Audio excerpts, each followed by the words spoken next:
Bienvenue sur le podcast Les Contes de l'Être. Je suis Alfred Perrin, formateur en relations humaines, facilitateur au changement et à la découverte du soi et conférencier. Et si les histoires étaient la clé de notre transformation ? Dans Les Contes de l'Être, je t'invite à un moment suspendu, entre imagination et introspection.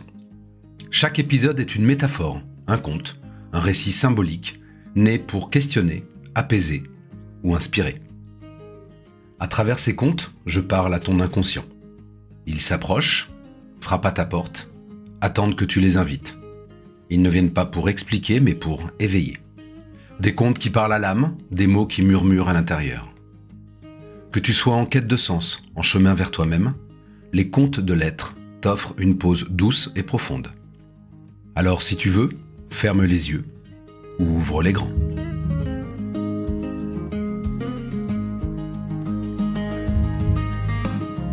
Bonjour, bienvenue pour ce second épisode des Contes de l'Être.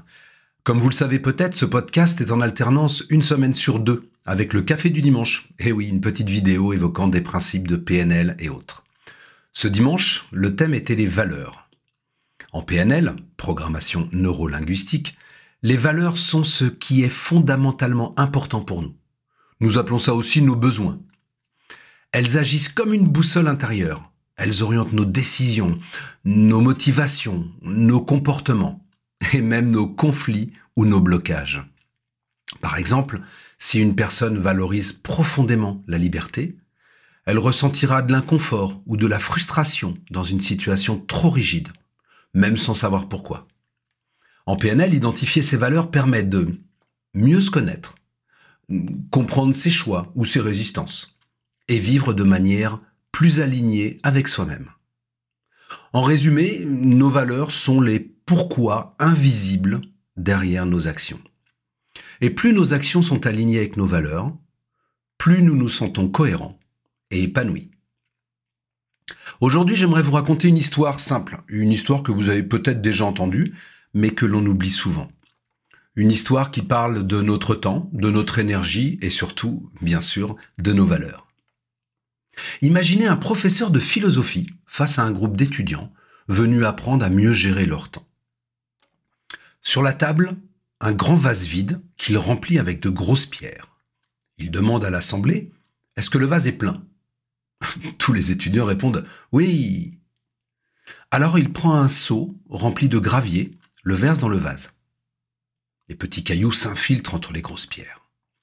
Et maintenant, le vase est-il plein ? Les étudiants commencent à douter, mais répondent encore « Oui, probablement ».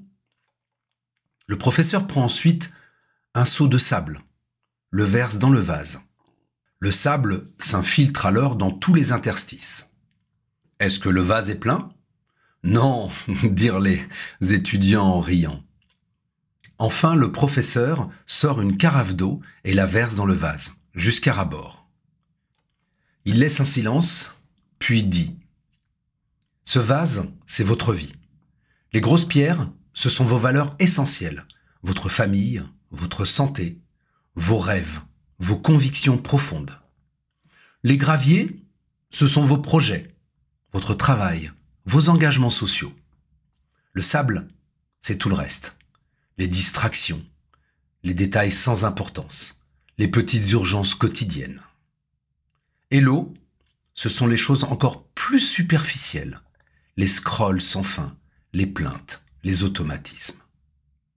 Alors, posez-vous cette question ici, maintenant. Quelles sont vos grosses pierres ? Quelles valeurs vous guident ? Et surtout, est-ce qu'elles sont à leur juste place dans votre vie ? Parce qu'au fond, il ne s'agit pas de remplir notre vie. Il s'agit de la remplir de ce qui compte. N'hésitez pas à laisser des commentaires et rendez-vous dans 15 jours.